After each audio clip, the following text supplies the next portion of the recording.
আজকে শেয়ার করব আমাদের বাড়ি মনসা পুজোর আগের দিনের ব্লগটা।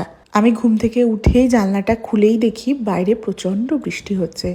তারপর ফ্রেশ হয়ে নিচে আসলাম, আর বৃষ্টিটা একটু থামতেই আগের বছরের মাকে নিয়ে যাওয়া হচ্ছে, আর নতুন মাকে নিয়ে আসা হবে।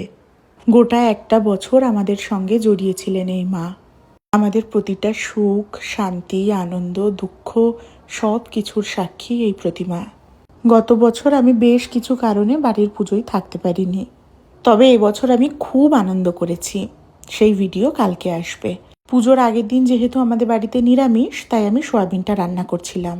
আর দেখতে দেখতে আমাদের এই বছরের মা চলে এসেছে। আমি যে বেনারসি শাড়িটা দিয়েছিলাম, এই শাড়িটা মা পরেছে। কি যে অপূর্ব লাগছে মাকে, যেন একেবারে চোখই ফেরানো যাচ্ছে না। পুজোর আগের দিন থেকেই মোটামুটি বাড়িতে সকলেই চলে এসেছিল, সেসব আর ভিডিও করা হয়নি।